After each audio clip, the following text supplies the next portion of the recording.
They came at first light, and the whole dyer's row stopped breathing.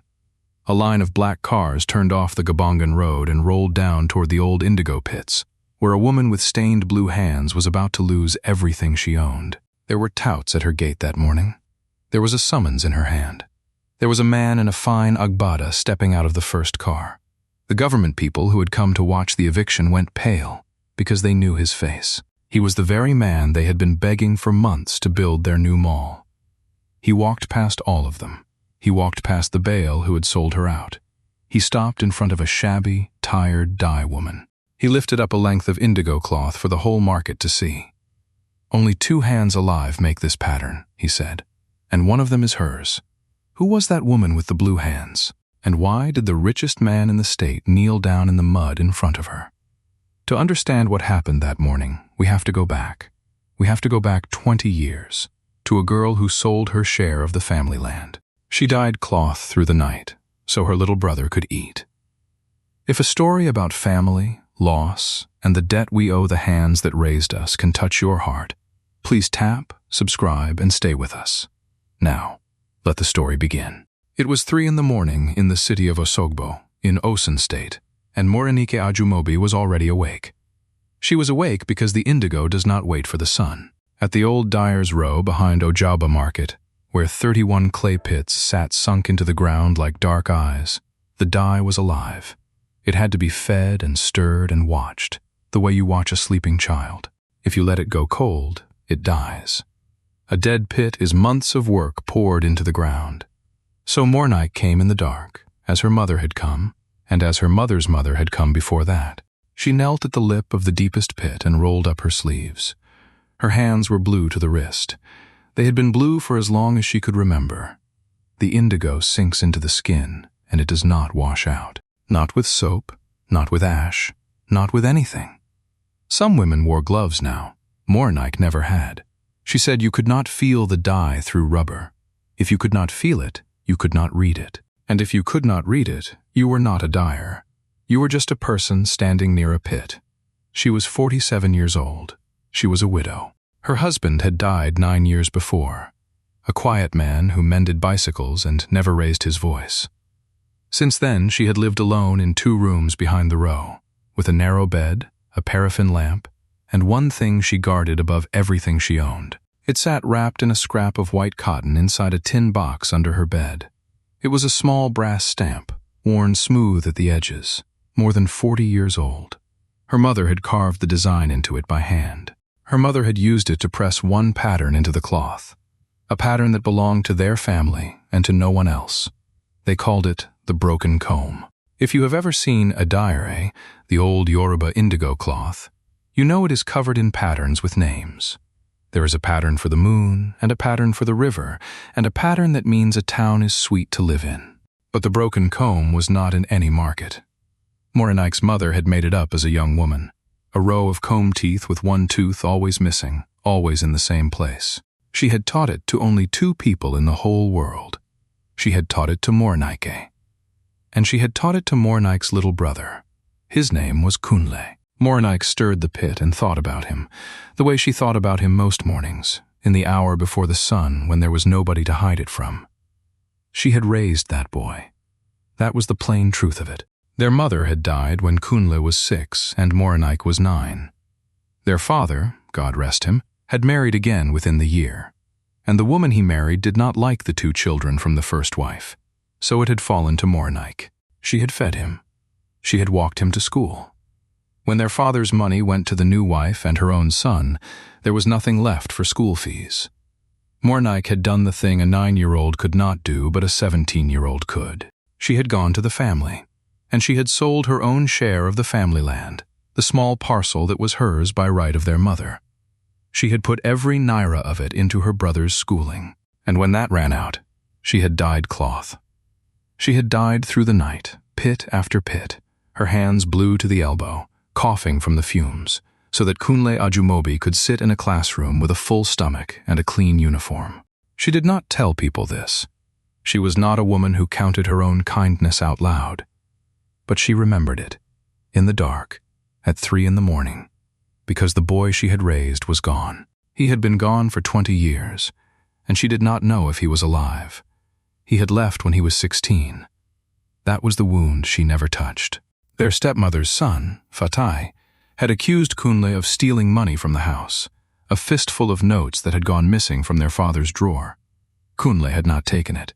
Morenike knew he had not taken it, knew it the way she knew her own name, because she had been with him the whole evening.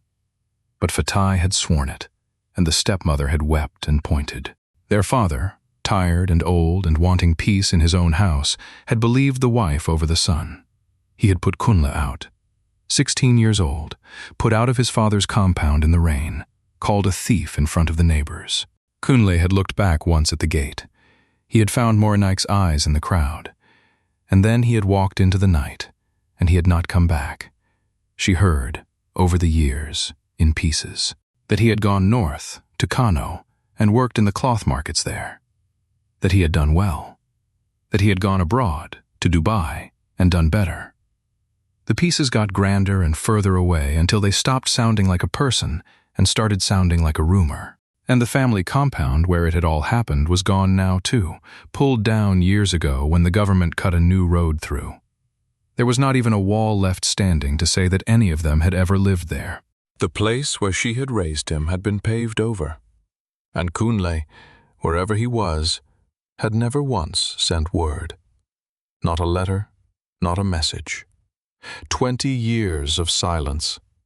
She told herself he was ashamed.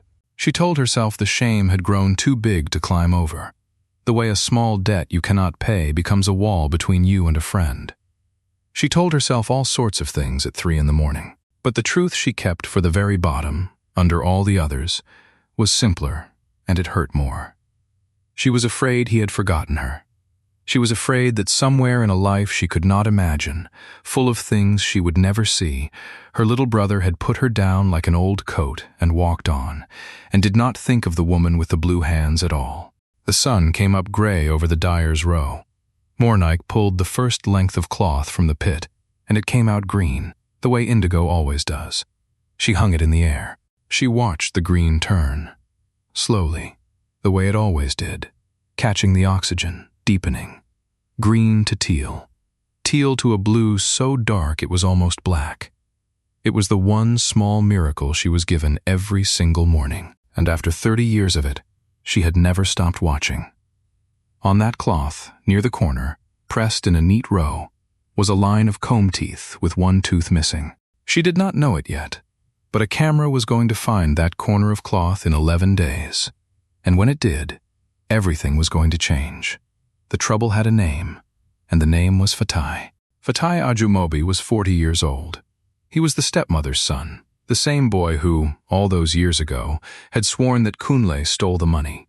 He had grown into a man who was always almost rich and never quite. He wore good shoes that were a little scuffed. He drove a car that was a little too old for the way he talked about it. He called himself a property man now, a landman. But what he mostly did was find a piece of ground that belonged to someone weak, find a way to make it his, and sell it to someone strong. He had looked at the dyer's row for a long time. It was old ground, and it was poor ground. The women who worked it had no papers a bank would respect. But it sat on the Gabongan Road, and the Gabongan Road was widening. Money was coming that way. A developer from Lagos wanted the frontage. He wanted to knock down the pits and put up a plaza, shops and offices, glass and tile. And he was willing to pay a good price to whoever could hand him the land clean, with no trouble, no women weeping on camera, no crowd. Fatai decided he would be that man. He did not have a deed. This is the thing to understand. He had no paper that said the dye yard was his, because it was not his, and it never had been. The pits had been given to the Dyers Guild 50 years before, allotted by the town to the women who worked them. Morenike's mother's line had held the deepest and best of them for the whole of that 50 years. Fatai knew he could not beat that with a paper, because any paper he made would be a lie, and a lie can be checked. So he did not make a paper. He bought people instead. He went first to the Bale of that quarter, an old man called Baba Lasisi. His word carried weight in small matters of land, but he was tired, and his own pockets were not as full as he wished. Fatai sat with him for 3 evenings. He brought cola, he brought an envelope, and then a second envelope, And on the third evening, Baba Lasisi agreed to say, when the time came, that the dye yard was family land that had fallen to Fatai. He agreed to say that the women had only ever been there on sufferance and could be told to go. Then Fatai packed a quarter meeting. He chose the day and the hour. He made sure the men who came were men who owed him, or hoped to gain from him, or simply did not care. He stood in front of them and told his story. Baba Lasisi nodded in his big chair. And by the end of the evening it was declared, by people who had no right to declare it, that the land was Fatai's inheritance and the dyers were squatters on it. He wasted no time. The next morning he sent touts. They came while Morenike was working. 4 young men with a roll of zinc fencing and a mouthful of insults. They began to hammer posts into the ground around the pits, around her pits, the pits her mother had worked. One of them kicked over a bowl of cassava paste she used for the Aleko patterns and laughed when it spilled. Another slapped a printed sheet of paper against the wall of her drying shed, a summons, ordering her to appear before a customary court in 11 days to answer for occupying land that was not hers. Morenike stood up slowly from the pit, her hands dripping green, and she read the paper twice. "This is my mother's ground," she said. Her voice was quiet. She did not shout. "It was given to my mother by the guild before you were born. It was given to her mother before that. I have worked here for 30 years. "Then you have had 30 good years," the tout said, and hammered another post. "Times change, Mama. Go and rest." They fenced her in that morning. They ran the zinc sheeting between her and the road, so that a woman coming to buy cloth would see a wall of rusting metal and not a dye yard at all. They left one narrow gap, and they stood in it, so that every buyer had to pass their sneers to reach her. And Fatai came at midday in his not-quite-good car. He stood on the roadside of the fence with his arms folded, and he looked at Morenike over the zinc like a man looking at a goat he had already bought. "You know," he said, "you people always make it hard. It could be simple. Take a little money, go and sit down somewhere. But no. You want to fight." He shook his head. "You have always been proud. Your whole family. Proud and with nothing." Morenike looked at him through the gap in the fence. She looked at him for a long time. "I know you, Fatai," she said. "I knew you when you were a small boy who told one lie and broke this family in half. You told a lie then, and you are telling a bigger one now. But you should be careful. A lie is like the dye. It looks like one color when it goes in, and it comes out a different color in the air, in front of everybody." Fatai's face tightened. For a second, just a second, something moved behind his eyes. Some old memory of a rainy night and a boy walking out of a gate. Then he laughed it away and got back in his car. That should have been the end of Morenike. A woman alone, fenced in, summoned to a court that had already been paid to send her away. But she was not entirely alone. She had the guild. The head of the Dyers Guild was a woman named Iya Aduni. She was 73 years old, and her hands were bluer than anyone's. She had been dyeing on that row since she was a girl, and she had known Morenike's mother. She remembered the day the pits were allotted, because she had stood in the crowd and watched the town elders do it. When she heard what Fatai had done, she came down the row with her walking stick striking the ground. She stood in the gap in the fence, and she told the touts to their faces that they were standing on stolen dignity. "I saw this ground given," she said, "with these eyes. 50 years I have known who these pits belong to. You will not undo 50 years with one bought meeting." The touts did not touch her, because she was old, and because a crowd was beginning to gather. There is a kind of old woman in the market that even a paid tout will not lay a hand on. But they laughed at her too, and they did not move the fence. And then, on the 4th day, the television people came. It was a small current affairs crew from the state station, a reporter named Tayo Adebanho and a man with a camera on his shoulder. They had heard there was an eviction fight at the old Dyer's Row, the kind of story that fills 3 minutes on the evening program, the poor against the developer. They came to film it. They filmed the zinc fence. They filmed the touts, who suddenly grew shy and turned their faces away. They filmed Iya Aduni striking the ground with her stick and saying that 50 years does not bow to one envelope. And then the reporter, Tayo, went to Morenike and asked her to say something to the camera. Morenike did not want to. She was not a woman who liked to be looked at. But Iya Aduni pushed her forward with a blue hand, and so she stood. The camera turned to her, and Tayo asked her what the dye yard meant to her. She did not make a speech. She reached instead into the drying shed, behind the touts, and she pulled out a long, finished length of indigo cloth, deep and dark and beautiful. She held it up across her 2 arms so the camera could see the whole of it. "My mother made this pattern," she said simply. "I am the only one left who makes it. This cloth is not squatting on anybody's land. This cloth is 50 years old. It is older than the man who says he owns the ground under it." The cameraman zoomed in. He was looking for a nice shot, a close detail for the edit. And the closest, richest detail on the whole cloth was the corner, where a neat row of comb teeth ran along the hem with one single tooth missing. He held on it for 4 full seconds. That evening, the state station ran the piece on its 7:30 program. 3 minutes, the poor dyers against the Lagos developer, the old woman with her stick, the widow holding up her cloth. It went out over the whole of Osun State and beyond, to anyone whose television happened to be turned to that channel. And in a 5-story building of glass on the Gabongan Road, in an office higher than any building the Dyers Row had ever seen, a very rich man happened to be watching. His name was Chief Kunle Ajumobi, and everyone in Osun State knew that name. Ajumobi Textiles filled the whole glass tower. The sign on the front of it was the size of a bus. Kunle had built it out of nothing, out of a boy put in the rain, out of years in the Kano cloth markets sleeping under a trader's table, out of a lucky season and a bold move and a jump to Dubai when everyone told him to stay small. He imported fabric now by the container.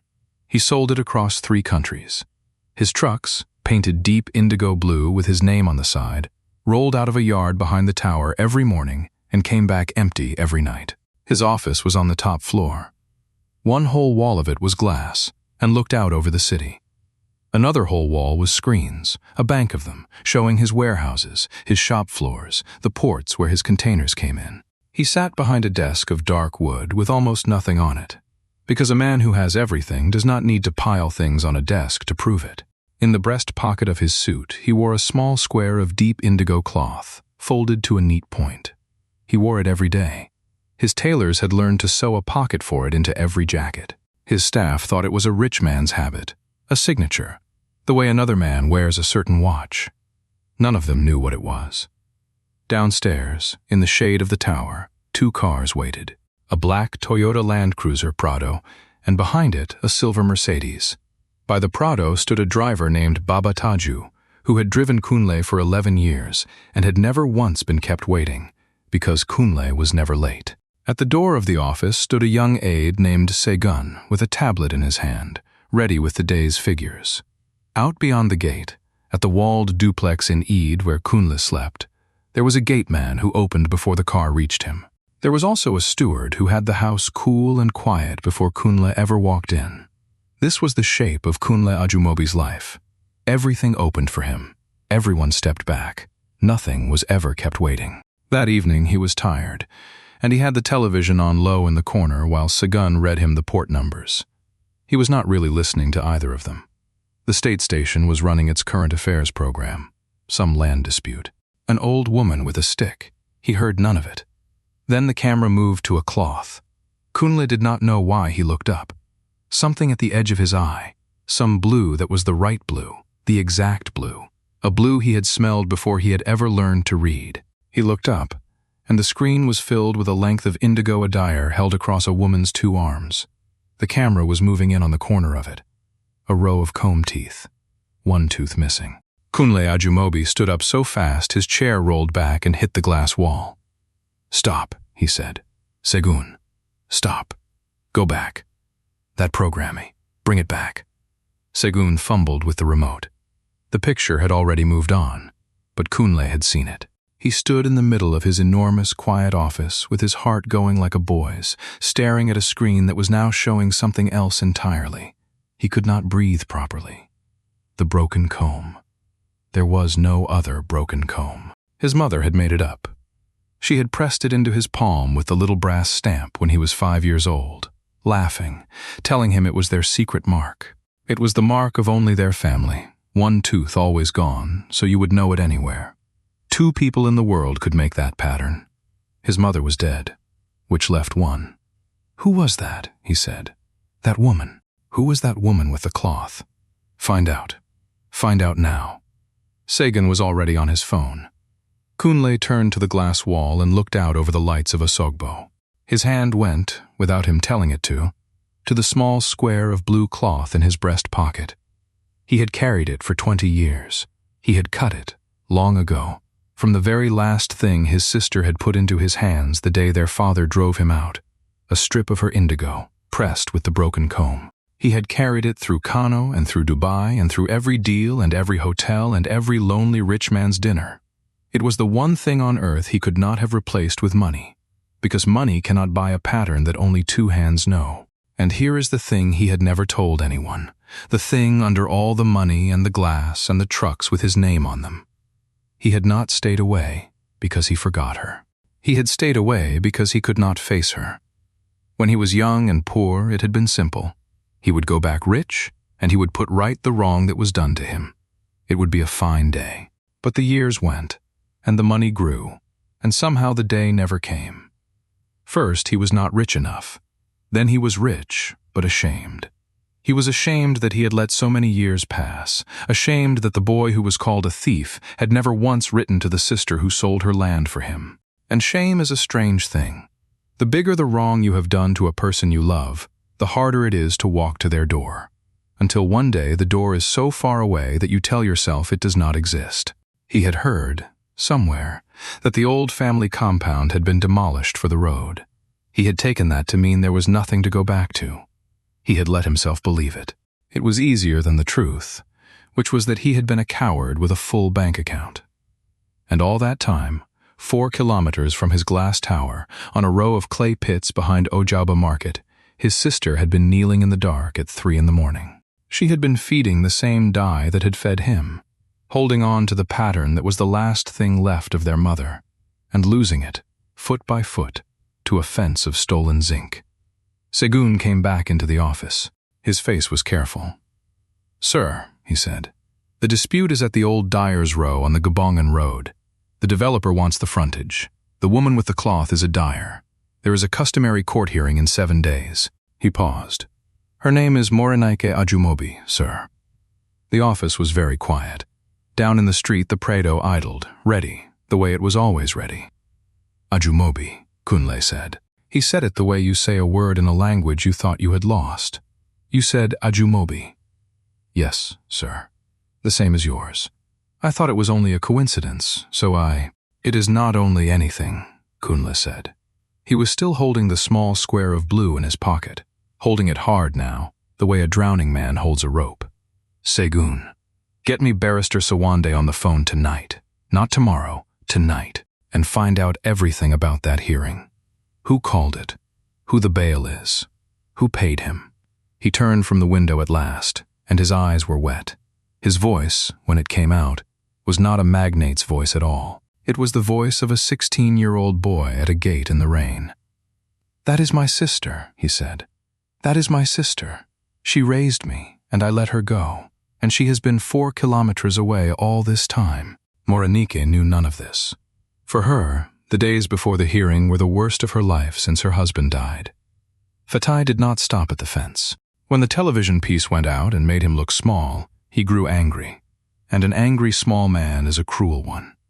He sent the touts back to widen the fence until it closed off her water. He had a rumor spread through the market that the dye yard was condemned, that the pits were poisoned, that any cloth bought from Morenike would rot on the buyer's back.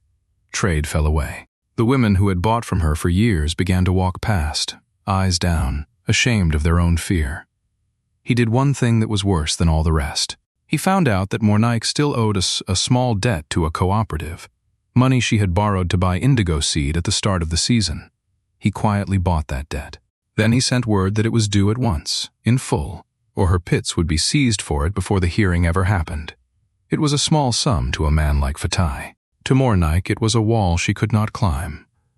She sat in her 2 rooms that night with the paraffin lamp low.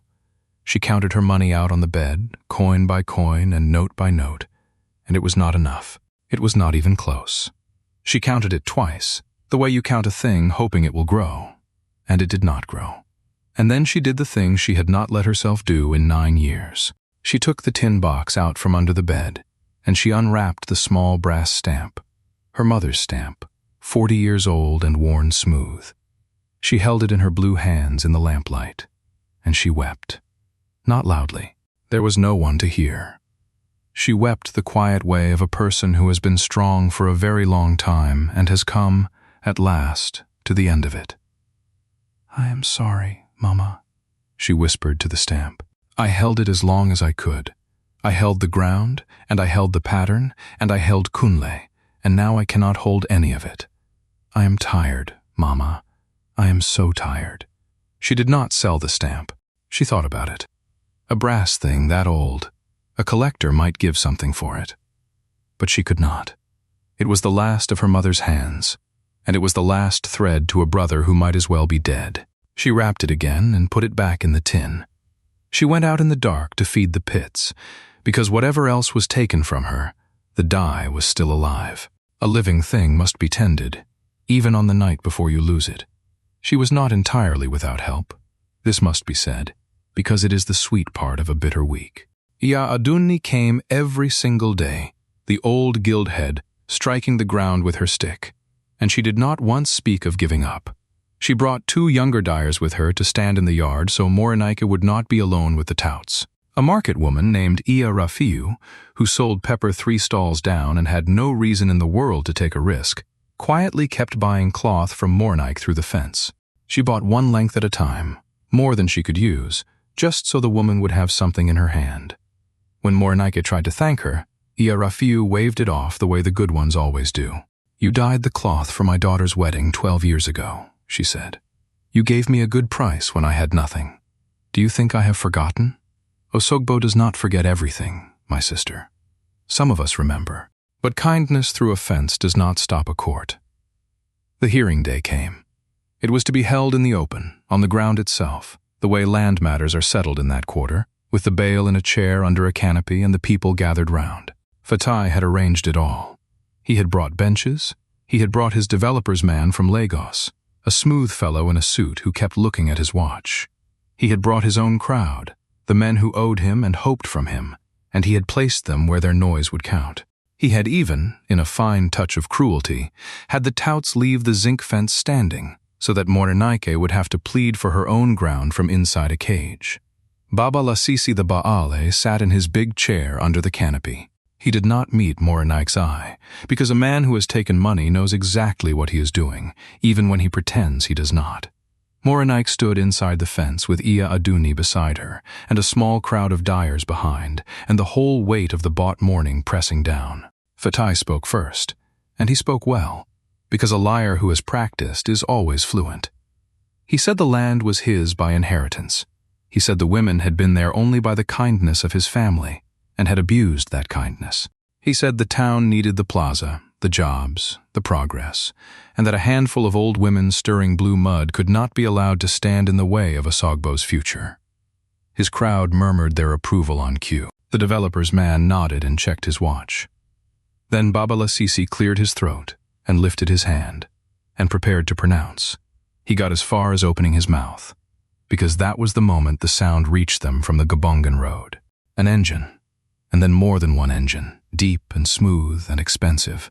A sound that did not belong on the dyer's row. Heads turned. A line of black cars was coming down off the main road toward the pits, moving slow. At the front of them was a black Land Cruiser Prado, and behind it a silver Mercedes, and behind that 2 more. The deep indigo trucks with a name painted on the side were pulling in behind those. Fatai's mouth was still open. The developer's man had stopped looking at his watch. The Prado stopped at the edge of the crowd. A driver came round and opened the back door before the car had fully settled, and a man got out. He was not a tall man, but the whole morning seemed to arrange itself around him the moment his feet touched the ground. He wore a deep blue agbada, beautifully cut. In the breast of it, where another man might wear nothing, there was a small square of old indigo cloth folded to a point. He stood for a moment and looked at the zinc fence, the pits, the canopy, and the crowd. Something crossed his face that none of the officials could read. The developer's man made a small sound. He had recognized the face. So had 2 of the government people who had come to watch a poor eviction and put a tick in a box. They went pale, and they stood up, and one of them said, in a voice that carried further than he meant it to. "That is Chief Ajumobi. That is the man for them all." The name went through the crowd like water through cloth. The government people, who had been sitting comfortably beside Fatai a moment before, now stood and straightened their clothes and did not know where to put their hands. Fatai himself, who had been in the middle of the finest morning of his scheming life, looked at the man in the blue agbada and felt the ground he did not own tilt under his feet. He did not yet understand why the magnate was there. He only understood, the way an animal understands weather, that something very large had just walked into his small plan. Chief Kunle Ajumobi did not look at any of them. He walked forward, past the developer's man, past the pale officials, past his own driver. He walked up to the zinc fence, the ugly stolen fence, and he stopped in front of it. On the other side of it stood a tired woman of 47 with blue hands and gray at her temples and a face that had been holding itself together for a very long time. For a moment, neither of them said anything. 20 years is a long time to look across. She did not know him at first. Why would she?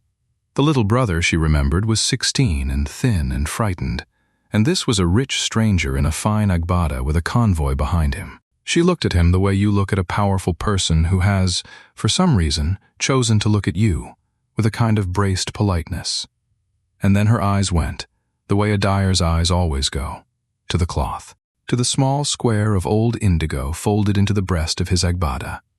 She looked at it, and she leaned a little closer to the fence, because a dyer knows her own dye the way a mother knows her own child's cry. There was something on that little square, in the corner of it, a mark she had pressed 10,000 times, a row of comb teeth, one tooth missing. Her hand came up to her mouth. The braced politeness fell off her face all at once, and under it was something raw. "Where did you get that cloth?" she whispered. "Who gave you that cloth?" "You did," Kunle said. His own voice was not working properly. "You did, Moren. You put it in my hand at the gate, in the rain. It is the last thing you ever gave me, and I have carried it for 20 years. I did not have the courage to come home. Forgive me, please. I did not forget you. I was ashamed, and I let the shame keep me away, and I am so sorry." And then Chief Kunle Ajumobi, the richest man in Osun State, the man the government had been begging for months, took hold of the top of the zinc fence with both hands. He pulled a section of it down, stepped over it into the mud of the dyer's row, and knelt down in front of his sister. The crowd made no sound at all. "You sold your land for me," he said, kneeling there, looking up at her. "You died through the night for me. You put me through school on your own back, and when they called me a thief and threw me out, you were the only one who looked at me like I was still a person. I would have nothing. I would be nothing. There would be no tower, no trucks, no name, none of it, if a girl had not gone without so a boy could eat. Everything I have is yours. It was always yours. I only went and kept it for you." Morenike Ajumobi looked down at her brother kneeling in the mud in his beautiful clothes, and she did the only thing a sister can do. She got down into the mud with him, blue hands and all. She took his face in her two stained hands, the way their mother used to. She turned his right palm over, because she had to be sure. And there, on the heel of his hand, was the old pale scar from the day he had reached too far into the indigo pot as a small boy and burned himself. She had cried more than he had. "Kunle," she said. "Kunle, it is you. It is really you." There is a kind of weeping that a whole crowd does together without anyone deciding to. It moved through the dyer's row that morning. Iya Adunni, 73 years old, leaned on her stick and let the tears run down into the lines of her face and did not wipe them.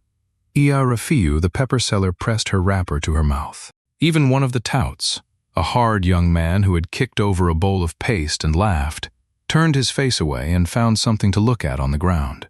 Kunle helped his sister to her feet, and he kept her hand in his. And then, only then, he turned to face the rest of them. And when he turned, the kneeling brother was gone, and the magnate was back. His voice carried to the edge of the crowd and past it. "Now," he said, "somebody was about to tell me who owns this ground." Baba Lasisi the Baal had shrunk down into his big chair. Fatai had gone the color of ash. The developer's man was quietly, carefully, trying to move toward his car. "Let me help," Kunle said, because I have had lawyers on this since the night I saw my sister's cloth on the television, and it is wonderful what a lawyer can find in 7 days. He lifted a hand, and Barrister Sawande came forward from the second car with a slim folder. This yard was allotted by this town to the Dyers Guild 50 years ago. There is a record of it. The original allocation record, in the town's own hand, with the names of the lines that were given each pit. My sister's mother's name is on it, for these pits, the deepest on the row. It has never been anybody's inheritance to give away. It was never family land. It was guild land, and it still is. He let that sit. Then he turned to Iya Aduni. "Mama," he said, gently, to the old woman with the stick. "You were there. Tell them what you saw with your own eyes." Iya Aduni straightened her back as much as 73 years would let her. She spoke in the clear, hard voice of a person who has nothing left to be afraid of. "I was a girl in that crowd 50 years ago," she said.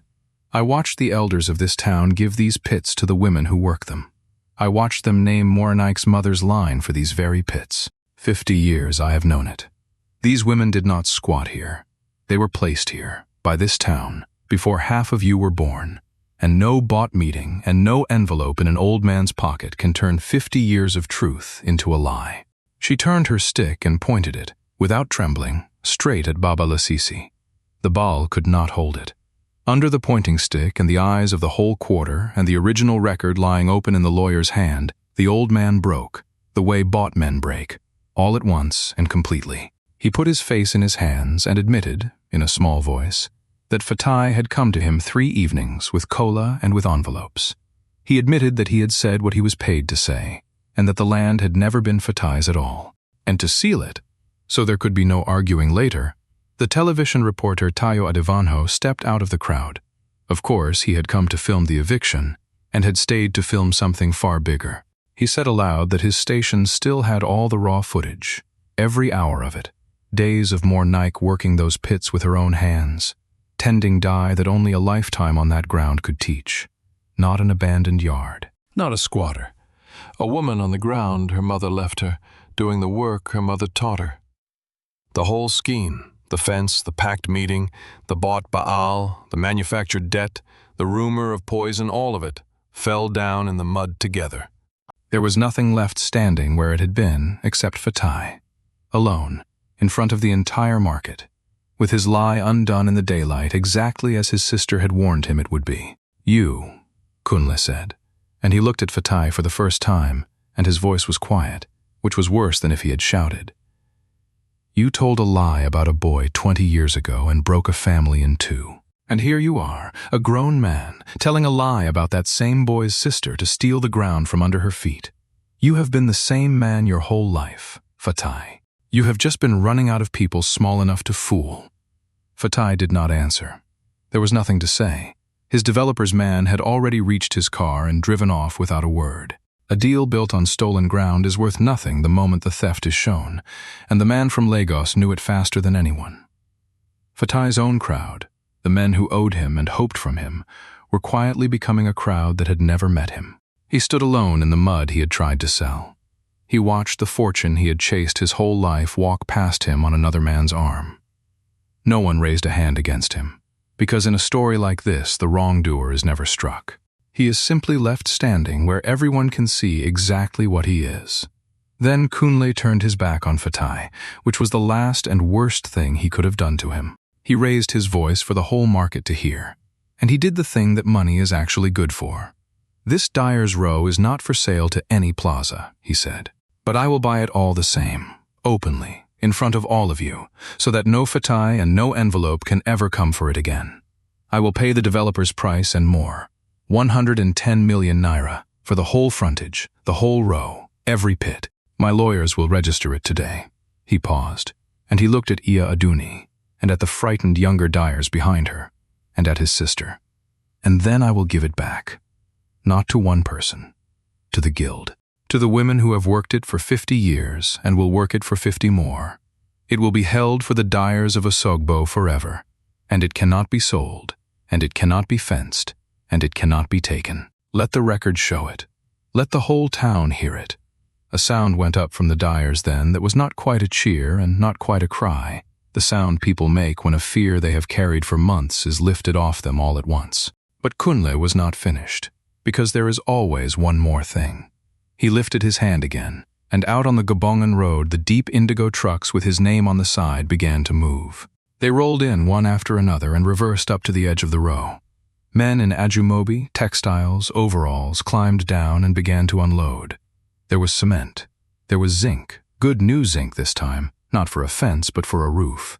There were water tanks, and pipes, and long steel poles, and sacks of the things a dye yard needs and had never been able to afford.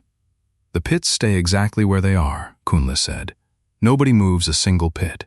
But the guild will have a proper hall over them now.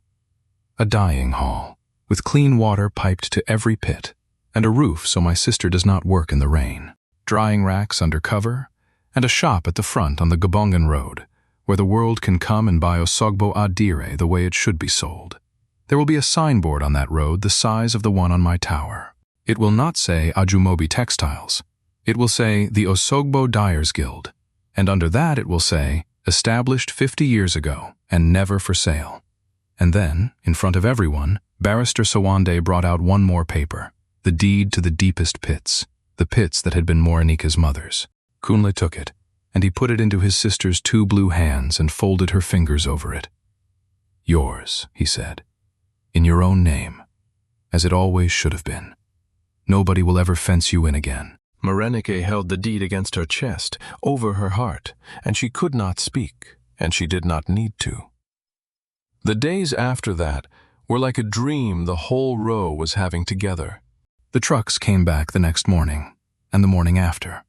The dyeing hall went up faster than anyone believed a building could, because when a man like Kunle decides a thing will be built, it is built. The clean water came. The roof went on. The great signboard rose on the Gabongan road, and it said, the Osogbo Dyers Guild, established 50 years ago and never for sale, exactly as he had promised. Buses slowed down so people could read it. Fatai left the quarter. Nobody drove him out. There was no need. A man whose whole trade is being trusted just enough to cheat cannot stay in a place where everyone has watched him fail at it in the daylight. Baba Lasisi the Baal gave back the envelopes, all of them, and lost the small authority he had sold. He lived out his days a quieter and smaller man than he had been, which is its own kind of justice. And Chief Kunle Ajumobi tried to give his sister the world. He offered her a whole wing of the walled duplex in Eid, the cool, quiet house with the gateman and the steward. He offered her a car and a driver of her own. He offered to build her a house anywhere in Osun State she cared to point at, and to fill it. He offered to keep her for the rest of her life, so that she never had to kneel at a cold pit at 3 a.m. again.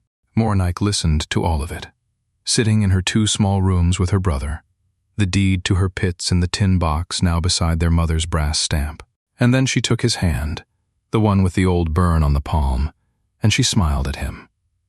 "My brother," she said, "you have carried a piece of my cloth in your pocket for 20 years across 3 countries. You did not carry it because you missed the money. You missed the pits. You missed our mother's hands. You missed the morning the green turns to blue. That is what you carried." She shook her head gently. "I will not leave the row. I will visit your fine house, and I will eat your steward's food, and I will be proud of you until the day I die. But my life is blue, Kunle. It has always been blue. A rich woman in a cool house with soft hands is not who our mother made. Let me keep my pit. Let me keep my market. That is the only riches I ever wanted, and now, because of you, nobody can take it from me. That is enough. That is more than enough." And Kunle Ajumobi, who could have argued, who was used to everyone in the world stepping back and saying yes, looked at his sister. He understood that she was the one person he had ever met who did not want anything he had. That was exactly why he loved her, and exactly why she had been able to raise him when she had nothing at all. So he did not build her a mansion. He did something better. Some weeks later, in the new dyeing hall, in the early morning before the market woke, a brother and a sister knelt together at the deepest pit on the Osogbo Dyers' Row. The magnate had left the tower and the trucks and the wall of screens 4 kilometers behind him. He had rolled the sleeves of an old shirt up past his elbows, and his hands, for the first time in 20 years, were going blue. Morenike was teaching him again, the way she had taught him when he was 5, guiding his fingers, laughing at him when he pressed too hard. Between them, on the fresh white cloth, sat the little brass stamp their mother had carved 40 years before. Kunle picked it up. He turned it over in the burned palm that had held a torn scrap of blue for 20 lonely years. He pressed it carefully into the cloth, once, in the corner, the way he had been taught, and he lifted it away. A row of comb teeth. One tooth missing. The pattern that only 2 hands alive could make. And now, again, the 2 hands were together. This story teaches us something simple, and it is easy to say and hard to live. The hands that fed you when you had nothing outrank the fortune that let you forget them. Money is a wonderful servant and a terrible master.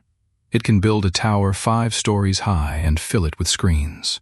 And it can still leave a man too ashamed to walk 4 kilometres to the sister who gave up her own future so that he could have one.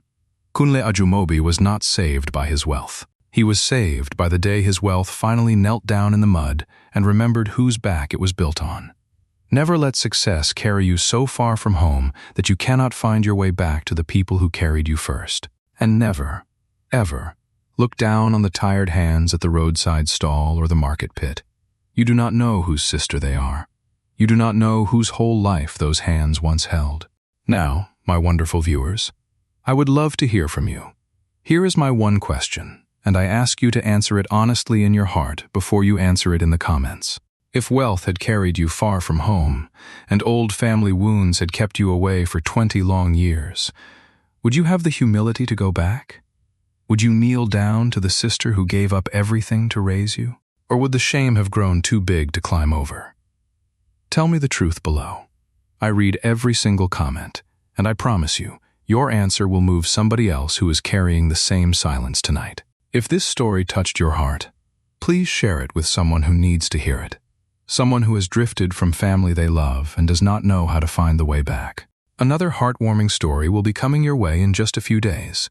So if you have not yet subscribed, please tap the subscribe button now and turn on the notification bell, so you will be the first to know when the next one arrives. Please also like this video and share it far and wide. Thank you, from the bottom of my heart, for spending this time with us today. Your presence and your kindness mean more than you know. Until we meet again in the next story, take care of yourselves, hold your family close, and keep your hands open to the people the world walks past.